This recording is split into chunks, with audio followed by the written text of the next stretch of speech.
So ఆ సినిమాలో ఒక సిమిలర్ నెగిటివ్ రోలే, బట్ ఆ నెగిటివ్ రోల్తో పాటు ఒక వండర్ఫుల్ సాంగ్ అండి, కీరవాణి గారు కంపోజ్ చేసిన సాంగ్, ఆదిశంకర్లో సౌందర్య లహరి అని చెప్పి ఒక సాంగ్. ఆ సినిమా దట్ హ్యాపెండ్. దీని తర్వాత Eeshwar led to that Seethayya. And after Seethayya my next నా అంతటికి నేనుగా సాధించుకున్న సినిమా ఘర్షణ అనమాట. మళ్ళీ ఆడిషన్స్కి వెళ్ళి yeah correct yeah. So that was in 2004 I think. Exactly. మీకు ఉన్నారా అసలు ఇండస్ట్రీ తోటి సంబంధం ఉందా? 2004 లేదు, యాక్చువల్లీ అప్పుడే వచ్చాను. I just come in. Okay. యాంకర్గా జర్నలిస్ట్గా జాయిన్ అయ్యాను TV9 2003లో. ఓకే. సో బట్ అప్పుడు ఐ థింక్ ఘర్షణ చాలా మంచి వెంకటేష్ గారి. అవును. సో వెంకటేష్ గారి కాంబినేషన్తో మీకు చాలా ఇది మంచి ప్రముఖ పాత్ర అందులో. అవును అవును. So obviously tell us about that experience. ఎలా ఉండేది? అంటే ఫస్ట్ డే మేము ఇక్కడ ఫిల్మ్ నగర్లో ఏదో బిల్డింగ్ మీద చేస్తూ ఉన్నాం అనమాట. అది ఎన్కౌంటర్ అయితే ఆయన వచ్చారు కంప్లీట్ టైట్ షర్ట్స్ తోటి. ఐ మీన్ చిన్నప్పటి నుంచి ఏంటబ్బా ఏం చేస్తారమ్మా అలా సేమ్ ఎగ్జాక్ట్లీ అలాగే అనుకుంటే ఇలా అలా అనుకుంటే వచ్చి రెడీగా షార్ట్ రెడీగా చేసేద్దామా అని చెప్పేసి హడావిడికి వస్తే, బట్ నాకేంటి అంటే చిన్నప్పటి నుంచి ఒక పెద్ద స్క్రీన్ మీద ఒక విగ్రహాన్ని చూస్తున్న విగ్రహం ముందుకు వచ్చింది అనుకోండి ఎలా ఉంటుంది. బట్ చాలా కూల్గా ఉన్నారు. ఆయన చూడడమే ఒక థ్రిల్లింగ్ ఎక్స్పీరియన్స్ అనిపించింది అనమాట నాకు. దెన్ నాకు అది that was the first day. అక్కడి నుంచి రోజు షూట్ చేస్తూ ఉన్నాము. అండ్ దెన్ శ్రీలంక వెళ్ళి ఆ ఎపిసోడ్ చేసాము. ఆ శ్రీలంకలో బోట్ మునిగిపోయింది. మేము యాక్చువల్లీ ఏదైతే ఆ హౌస్ ఉంటుంది, if you remember that movie, ఆ హౌస్ ఉంటుంది వెంకటేష్ గారు ఆ సీన్ హీరోయిన్ది ఒక హౌస్ ఉంటుంది అనమాట. ఆ హౌస్కి ఒక బోట్లో ఒడ్డు నుంచి ఆ ఇంటికి వెళ్ళి అక్కడ షూటింగ్ చేసుకుని మళ్ళీ ప్యాకప్ తర్వాత ఇటు వచ్చేయాలి. సో ఈ బోట్ ఏదైతే ఉందో అది టెంపరీగా తయారు చేసిన బోట్ అనమాట. ఆ టెంపరీగా తయారు చేసిన బోట్ మీద అందరూ ఎక్కేశారు. అప్పటికి వెంకటేష్ గారు ఇది కూడా చేశారు. ఎంతమంది పట్టొచ్చు అది ఇంట్లో అంటే, సార్ 15 మంది పట్టొచ్చు సార్ అని అన్నాడు. 15 మంది ఎంతమంది ఉన్నాం, మనం ఎంతమంది ఉన్నామంటే, సార్ 16 మంది ఉన్నామండి, ఇంకో 4 దింపేశానండి ఎక్కువ ఉంటాయి అని చెప్పేసి అతను అన్నాడు. సో బోట్ స్టార్ట్ అయింది. బోట్ స్టార్ట్ అయితే కరెక్ట్గా వెంకటేష్ గారు ఆ సీన్ మాట్లాడుకుంటూ ఉన్నారు. ఏంటి మీరు శివమణి అనే సినిమాకి థాయిలాండ్లో ఏదో బోట్ ఎక్స్పీరియన్స్ అయిందంట కదా, బోట్ మునిగిపోతుందంట కదా, ఇది ఇలా మాట్లాడుతున్నారు. నేను ఇలా చూస్తుంటే బోట్లో ఇంక నీళ్ళు వస్తున్నాయి. ఏంట్రా నీళ్ళు వస్తున్నాయి అనుకుంటున్నా. ఇలా అలా వస్తున్నాయి, అలా స్పీడ్గా ఎక్కువైపోతూ ఉంది. సరే ఇటు వస్తున్నాయి కదా, ఇటు మునిగిపోతుంది కాబట్టి అందరం ఇటు వచ్చేద్దాం అన్నట్టుగా నేను ఇటు వచ్చాను కదా, అది ఆగట్లా. అలాగే నీళ్ళు వచ్చేస్తున్నాయి అని అరుస్తూ ఉన్నాం. ఇంతలో ఇటు వచ్చాము, అది విత్ ఇన్ సెకండ్స్ మొత్తం టాపులు అయిపోయింది. మీరు పడ్డారు? టాపులు అయిపోయింది. బోటు పైన ఎవరు లేరు. బోటు తిరగబడిపోతే మనుషులందరూ బోటు కింద ఉన్నారు. ఏంటి వెంకటేష్ గారు ఆ సీన్ మొత్తం క్రూ, కెమెరామ్యాన్. అయితే అందరికీ ఈత వచ్చా అండి? ఎవరికి? ఒక్క కెమెరామ్యాన్ గారికి వచ్చు. క్రిటికల్గా ఇంజ్యూర్ అయ్యి ఒక 3 రోజులు షూటింగ్ అయిపోయింది ఆ కెమెరామ్యాన్ గారి వల్ల. అయ్యా. ఎందుకు అంటే మేమందరం ఆ బోట్ ఎప్పుడైతే తిరగబడిపోయిందో లక్కీగా ఏంటంటే బోట్ మునగల, తిరగబడిపోయి ఇట్ వాస్ హోల్డింగ్ అనమాట. సో ఎవరికాళ్ళు బోట్ పట్టుకుని నిలబడ్డాం. ఈ కెమెరామ్యాన్ అనే అతను లోపల ఎక్కడో ఆయన షర్ట్ దేనికో హుక్ అయిపోయి ఉంది. సో అందరూ వచ్చారు. ఆ సీన్ వాళ్ళ ఫాదరు, అవును కెమెరామ్యాన్ అంటే అదిగో అక్కడ కాల్ కనపడుతుంది అని చెప్పి పూల్ చేస్తుంటే రావట్లా. మొత్తానికి లాగి పైకి ఎక్కిస్తే ఆయనకి స్పృహ లేకపోయేటప్పటికి CPR చేసి ఆయన మీరు కాపాడారు కదా. అమ్మయ్య, డాక్టర్ చదివినందుకు మీరు అదో తృప్తి నిజంగానే. ఇప్పుడు అయిపోయింది కాబట్టి నవ్వుకుంటున్నామండి. But imagine what could have happened. Correct. Was it very deep? ఇది అంటే 30 feet ఇట్ వాస్. 30 feet చాలండి. మనం ఎంత ఉంటాం, ఎంత కష్టపడినా కూడా 6 గంటలు ఉండం కదా. అంతే. మనకేం పెద్ద డీప్ అవసరం లేదు. ఒక 7 అడుగులు ఉంటే చాలు పోవడానికి. అదే అది 7 అడుగులు కూడా అవసరం. ఆ బోట్ ఇప్పుడు షర్ట్ని పట్టుకుంది, పైకి రాలేకపోతే చాలు కదా. అది 5 అడుగుల్లో పైకి రాలేకపోయినా అయిపోయి ఉండేది. వెరీ స్కేరీ అండి, very scary. Correct. After that ఏంటి, did you suspend the shoot? లేదు, ఒక 1 day బ్రేక్ ఇచ్చారు. ఆ తర్వాత అప్పుడు డిసైడ్ అయిపోయి ఉంటారు, హర్ షూటింగ్ మే ఏక్ డాక్టర్ హోనా చాహియే అని. ప్రాబబ్లీ అలాంటి ఎక్స్పీరియన్స్ ఇంకొకసారి కూడా అయింది. బట్ కాదు, ఆయనకు CPR చేశారా మీరు? నేను చేయలేదు. ఆ కెమెరా అసిస్టెంట్ కెమెరామ్యాన్ ఒక అతను ఉన్నాడు, అతను చేశాడు. మీరు డాక్టర్ కదా. అంటే నేను అప్పటికి ఇంకా పైకి రాలా.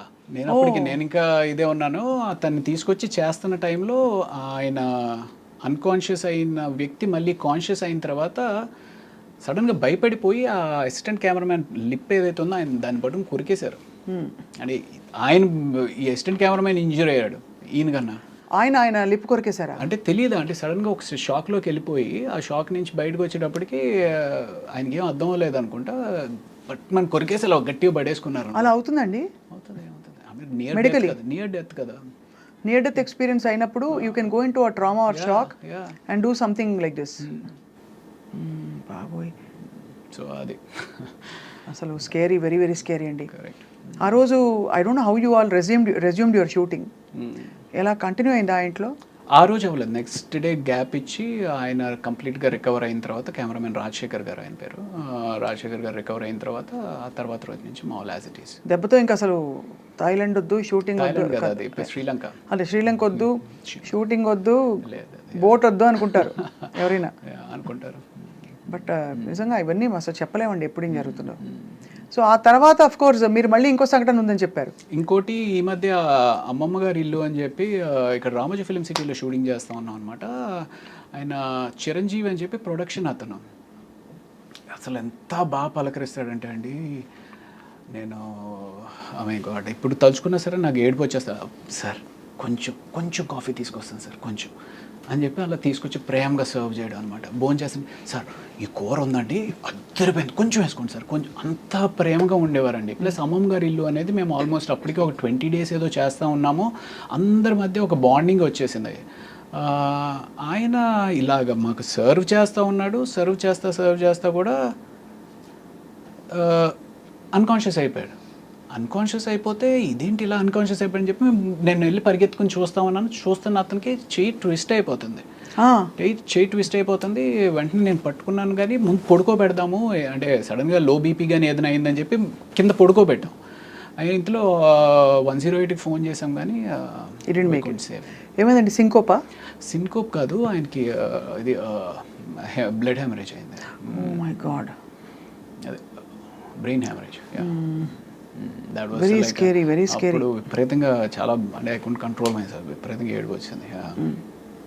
అంటే కళ్ళ ముందు అలా మనిషి చచ్చిపోవడం అనేది దట్ వాజ్ జరిగినాయి. కానీ హాస్పిటల్లో కూడా దిస్ వాజ్ లైక్ అంత దగ్గరగా ఉన్న వ్యక్తి. But what ever it is, అంటే ఇది ఒక ఈవెంట్ఫుల్ లైఫ్ ఇది ఇలా చూస్తే మీరు. ఘర్షణ నుంచి మొదలుకుని తర్వాత అతడు also you played a very good role. అవును. త్రివిక్రమ్ శ్రీనివాస్ గారు అంటే సినిమా అదే హీరో కింద మేము ఏదైతే శుభవేళ చేశానో దానికి దశరథ్ అని చెప్పి రైటర్ అనమాట. దశరథ్ త్రివిక్రమ్ గారు కూడా బాగా క్లోజ్గా ఉండేవారు. సో అలాగే అంటే అప్పట్లో ఒక టీమ్ లాగా ఉండేవారు అనమాట. ఈ నెంబర్ ఆఫ్ అప్కమింగ్ డైరెక్టర్స్ కానీ రైటర్స్ కానీ వీళ్ళంతా ఒక హ్యాంగ్అవుట్ ప్లేస్లో కలవడం ఇది అది అంతా. సో ఆ రకంగా ఇలాగ త్రివిక్రమ్ శ్రీనివాస్ గారిని వెళ్ళి కలుద్దాం అనుకుని ఫస్ట్ టైం వెళ్ళి కలిశాను ఆఫీస్లో. సార్ ఇలాగ తెలుసు కదండి, I want to get back again, ఏమైనా ఉంటే చెప్పండి సార్ అంటే అస్సలు ఎంత నవ్వుతో పలకరిస్తారంటే త్రివిక్రమ్. ఎప్పుడైనా మాట్లాడి కలిసారా మీరు? కలిసాను. సో ఎంత వార్మ్ రిసెప్షన్ ఉంటుందంటే ఆయన దగ్గర. సో ఆయన వెంటనే చెప్పారు మనం చేద్దాం రవి అని చెప్పేసి అతడు సినిమా ఆఫర్ వచ్చిందనమాట. ఐ మీన్ ఈ సినిమాలు, ఈ మెయిన్ సినిమాలు అన్నీ కాకుండా అసలు మొత్తం ఎన్ని సినిమాలు చేశారు రవి గారు? ఐ డోంట్ నో అండి, నేను ట్రాక్ చేయలేదు కానీ బట్ 200 అయితే షూర్గా అయ్యి ఉంటుంది అనుకుంటున్నాను. అంటే just look at how destiny opened up doors for you. ఎంత బ్యూటిఫుల్గా ఒకదాని తర్వాత ఒకటి వాటంతట అవే వచ్చావు కదా. కొంచెం మీ ప్రయత్నం అక్కడక్కడ ఉన్నా కూడా ఇనిషియల్గా, కానీ తర్వాత అస్సలు నేను నా ప్రయత్నం లోపమే జరుగుతుందేమో అనిపిస్తుంది అప్పుడప్పుడు. అంటే సమ్వేర్ ఈ సినిమా కెరియర్ అనేది స్కిల్ నేర్చుకోవడం ఎంత ఇంపార్టెంటో ఆ స్కిల్లో ఒక భాగమైన మార్కెటింగ్ చేసుకోవడం చాలా ఇంపార్టెంట్. అవును కదా. అది ఆ భాగాన్ని మనకి యూజువల్గా మనం ఏ కెరియర్కి కూడా ఎవరు సరిగ్గా ఎక్స్ప్లెయిన్ చేయరు. ఏముందిరా నీలో టాలెంట్ ఉంటే నీకే వస్తుంది కదా అని ఒక తప్పుడు ఆలోచనతోటి మనం ఉంటాం అనమాట. లేదా మనం మార్కెట్ చేసుకోకపోతే మనకి డెఫినెట్గా వెనకుండిపోతాం అనేది తెలుసుకుంటే మంచిది. అవును, కరెక్టే. అది మార్కెటింగ్ చాలా అవసరం. మీ ఇంటర్వ్యూస్ అసలు దాదాపు లేవనే చెప్పాలి. లేదండి, ఎప్పుడో 2010-11 టైంలో ఒక ఇంటర్వ్యూ ఒకటి ఇచ్చినట్టున్నారు. ఇప్పుడు ఆ తర్వాత ఇదే ఇంటర్వ్యూ. నాకంటే అదే మన గురించి చెప్పుకునేది అంత ఏముంది అనిపిస్తుంది. ఒకటి, రెండు ఐ మీన్ ఇప్పుడు దానికి తోడు తమ్నైల్స్ మరీ దారుణంగా పెట్టేస్తారు. మనం ఒకటి మాట్లాడితే ఒకటి పెడతా ఉంటారు. ఆ తమ్నైల్స్ చూసి భయం వేస్తూ ఉంటుంది. అన్ని యూట్యూబ్ ఇంటర్వ్యూస్ ఎక్కువైపోయినాయి. ఇప్పుడు అదే మా వాళ్ళు పెడతారు ఎలాగో. ఆ రోజు చిరంజీవికి ఏమైందంటే అని. ఏ చిరంజీవి చెప్పరు కాబట్టి. సో ఈ thumbnails చూస్తే నాకు సగం భయం వేసి అసలు ఈ యూట్యూబ్ ఇంటర్వ్యూస్ అనేది లేదు మేము మంచోళ్ళం will try to be good people at least లేదండి, జనం కూడా అట్రాక్ట్ చేయాలంటే చెప్పాలి, ఏదో ఒకటి కాంట్రవర్సీ ఉండాలి, కాన్ఫ్లిక్ట్ ఉండాలి, లేకపోతే జనం యూనో అసలు మన వైపే తిరిగి చూడరు. నేనేమో నాన్ కాంట్రవర్షియల్, ఎవరితోటి గొడవలు పెట్టుకుని ఎందుకు అనిపిస్తుంది. సో అందుకని ఎలాగో ఇంట్రెస్ట్ ఉండదు కదండి ఇవ్వను ఇంటర్వ్యూస్. బట్ ఓవరాల్గా 200 చిత్రాలు ఆల్మోస్ట్ 20-25 ఇయర్స్ లోపంటే యా సంవత్సరానికి దాదాపు 7-8 సినిమాలు పడుతున్నాయి మీకు ఈజీలీ. మంచిగా దట్స్ అ గ్రేట్ ఇది కదండి. ఇంకా ఎక్కువ చేయాలని అనిపించిందా మీకు? ఇంకా ఎక్కువ చేయాలని కాదు కానీ అట్లీస్ట్ 3 సీన్స్ అయినా ఉంటే బాగుండు అనిపిస్తూ ఉంటుంది. అంటే సినిమాలో 2 సీన్సే, ఆ 2 సీన్స్ అయినప్పటికీ లక్కీగా నాకంటూ ఒక రికగ్నిషన్ అనేది ఉంది. లక్కీగా రికగ్నిషన్ అయితే ఉంది. ఆ 2 సీన్స్ కన్నా ఒక్క 3వ సీన్ కూడా పడితే బాగుండని ఆశ బాగా ఉంటుంది. 2 సీన్స్ అంటే మనకి ఎన్ని రోజులు, ఒక 4-5 డేస్ ఉంటుందా పర్ మంత్? లేదండి, 2 సీన్స్ అంటే డిపెండ్స్ ఆ సీన్ బట్టి. But rest of the time what you do Ravi Prakash గారు? నేను అదర్వైజ్ అంటే బిజీగానే ఉంటాం. షూటింగ్ లాస్ట్ ఈ 3-4 ఇయర్స్ నుంచి కొంచెం కరోనా తర్వాత కొంచెం స్లో అయింది, కానీ మామూలుగా అయితే మామూలుగా షూటింగ్, మళ్ళీ దాని తాలూకు డబ్బింగ్, మళ్ళీ ఏదో ప్యాచ్ వర్క్ అంటారు, ఇలాగే నడిచిపోతుంది అంతేనా? యా అంతే. అది కాకుండా నేను 2013లో వల్లవనుకు పుల్లు మాయదం అని చెప్పి మర్యాద రమణ తమిళ్లో చేశారు. సో వాళ్ళ అసిస్టెంట్ డైరెక్టర్ ఒక అతను వచ్చి, నేనేదో ప్రతినిధి అనుకుంటా, ప్రతినిధి అని చెప్పి నారా రోహిత్ సినిమా చేస్తూ ఉన్నప్పుడు ఆయన వచ్చి నన్ను చూసి, సార్ మేము ఒక క్యారెక్టర్ అనుకుంటున్నామండి అంటే, ఏం సినిమా అంటే అదే మర్యాద రామలో నాకు షూట్ అయ్యేది మహా అయితే బ్రహ్మాజీ గారు చేసిన బావ క్యారెక్టర్ అనుకున్నా. లేదండి హీరోయిన్ బ్రదర్ అన్నారు. హీరోయిన్ బ్రదర్ నేను ఎక్కడ సూట్ అవుతాను రా బాబు, ఎందుకు వచ్చింది సరే అయితే అన్నట్టు. I mean that's a very important role actually మర్యాద రామన్నలో, బ్రదర్ క్యారెక్టర్. దానికోసం అని చెప్పి నేను ఆల్మోస్ట్ ఒక 10 kgs వెయిట్ పుట్ ఆన్ చేశాను అనమాట. Like my shoulder was this much huge and జిమ్కి వెళ్ళి బాగా వెయిట్ పుట్ ఆన్ చేశాను. ఒక బ్యాడ్ అన్నయ్య అందులో, బ్యాడ్ అన్నయ్య కింద వెయిట్ పుట్ ఆన్ చేసిన తర్వాత ఆ వెయిట్ తగ్గించడం కోసం ఎలాగా అనుకుంటూ జిమ్లో ఎంత చేస్తాము, ఎంత జాగింగ్ చేస్తాము బోర్ కొట్టి ఐ స్టార్టెడ్ ప్లేయింగ్ టెన్నిస్ అనమాట. ఓహో. సో ఆ 2013 నుంచి ఆల్మోస్ట్ ఒక దట్ బికేమ్ ప్యాషన్ అంటే హాబీ బికేమ్ ఎ ప్యాషన్ అనమాట, tennis. So I love playing tennis. Almost ఒక 10 years విపరీతంగా ఆడాను. ఇప్పుడు కొంచెం తగ్గించాలండి. అంటే వెయిట్ లూజ్ అవుతారంటే టెన్నిస్ అంటే ఇట్స్ కార్డియో కదా sport. Any sport is like, అంటే any sport is just not a sport and it's teaches you life. You know ఓడిపోవడం, గెలవడం, మనని మోటివేట్ చేసుకోవడం, ఆ పర్టికులర్ కోర్ట్లో ఉన్నప్పుడు అవతల వాడు ఏం ఆలోచిస్తున్నాడు, మనం ఏం ఆలోచిస్తున్నాడు, మోర్ దెన్ ఎనీథింగ్ నీ ప్రపంచాన్ని మర్చిపోయి వేరే ప్రపంచంలోకి వచ్చి ఒక 1-2 hours నీ టెన్షన్స్ అన్నింటినీ పక్కన పెట్టి బాల్ మీదే ఫోకస్ చేస్తాం. That's a wonderful meditation actually. Correct, that's true. Yeah yeah. ఒక చాలా కీలక విషయం రవి గారు, మీరు బీయింగ్ ఎ డాక్టర్ మీకు అదనంగా you will have a certain ఆరా.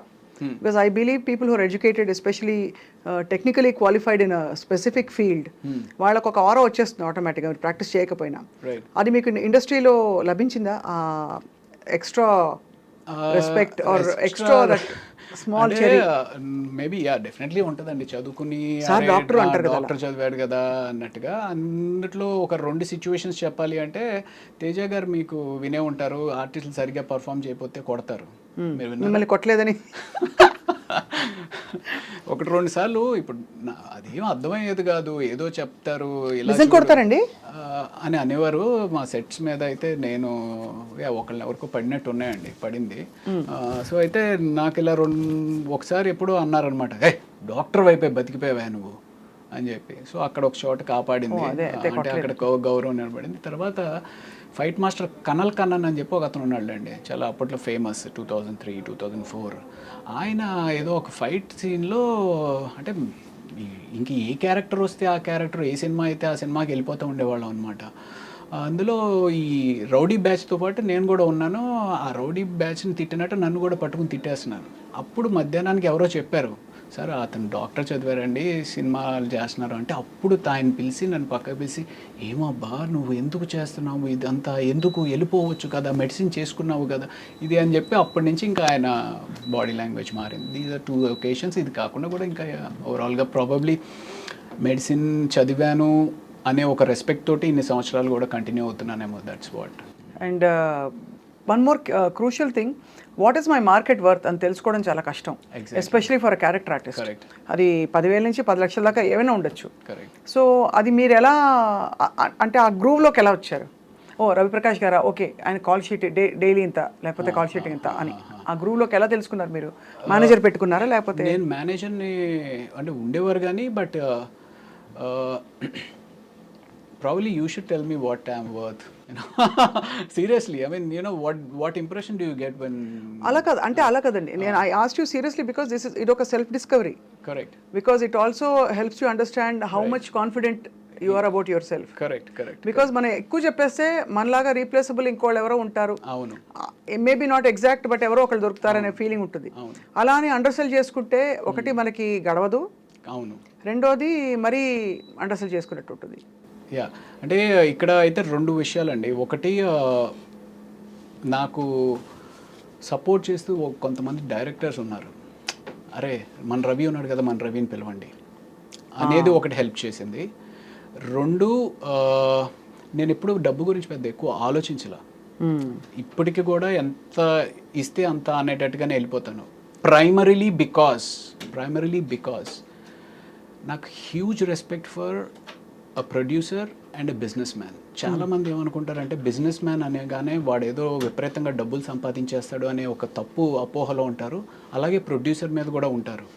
అంటే నాకు ఎక్కడి నుంచో డబ్బు తీసుకొచ్చి ఒక 10 మందికి ఉద్యోగ అవకాశం కల్పిస్తూ తను డబ్బు సంపాదిస్తాడో లేదో తెలియకుండా రిస్క్ తీసుకుని ఒక ప్రాజెక్ట్ టేకప్ చేస్తాడండి. సో నా వల్ల నేను ఆయనకి మిగిల్చేది పావలా అవ్వచ్చు, 5 పైసలు అవ్వచ్చు, బట్ అయినప్పటికీ నేను ఎందుకు ఆయనకి స్ట్రెస్ అవ్వాలి అనే ఒక పిచ్చి అనుకోవచ్చు, అమాయకత్వం అనుకోవచ్చు, లేకపోతే ప్రాబబ్లీ ఏదో ఎక్కువ మాట్లాడుతున్నాడు, ఓవర్ యాక్షన్ అని అనుకోవచ్చు. But I personally feel that. అంటే నాకు ఆ బిజినెస్ మ్యాన్ అనే వాడి మీద అంత రెస్పెక్ట్ ఉంటుందండి. ఎందుకంటే అతన్ని నమ్ముకుని ఫ్యామిలీ ఉంటుంది. ఆ ఫ్యామిలీని కూడా రిస్క్ చేసి డబ్బు ఎక్కడి నుంచి రాదు. అంటే ఏదో ఎత్తుకుని వచ్చి కాదు, ఏ బ్యాంక్ నుంచి అప్పు తీసుకురావాలి, లేకపోతే ఎవరి దగ్గర నుంచో ఫైనాన్షియల్ దగ్గర నుంచి అప్పు తీసుకురావాలి. అలాంటి తీసుకొచ్చిన ప్రొడ్యూసర్కి మనం ఎంతో కొంత చిన్నపాటి అనేది, సరే సార్ మీరు ఎప్పుడైతే అప్పుడు ఇవ్వండి సార్ అంతే. కానీ ఎగ్గొట్టిన వాళ్ళు ఉంటారు కదా. ఉంటారండి, ఎగ్గొట్టిన వాళ్ళు ఉంటారు, అడ్వాన్స్ ఇచ్చి రెండో పేమెంట్ ఇవ్వకుండా అలాంటివి చాలా అవుతాయండి. అదే అంటే విన్నాం కాబట్టి తెలుసు. యా, బట్ మీరు ఎప్పుడు అంటే you come from a very well to do family? అంత కాదు కానీ, yeah, not very well to do family. It's more of well to do కన్నా ఏముందిలే అబ్బాయి ఇవాళ కాకపోతే రేపిస్తారు అనే ఒక నమ్మకం.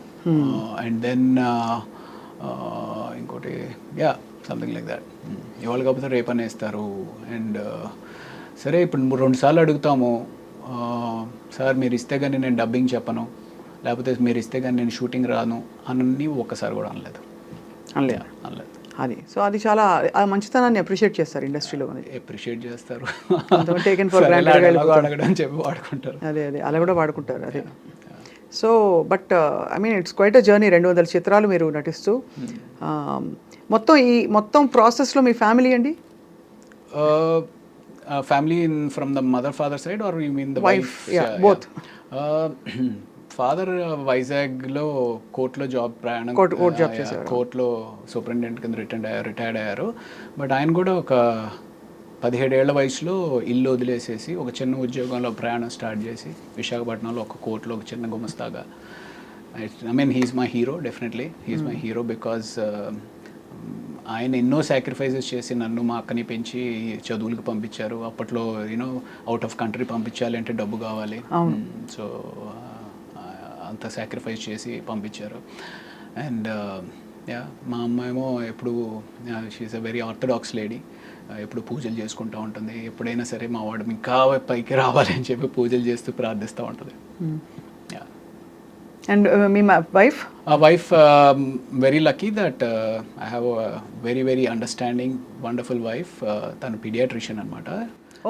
Children specialist. वो भी डॉक्टर, आप भी डॉक्टर, और आप एक्टर, वो भी एक्टर है?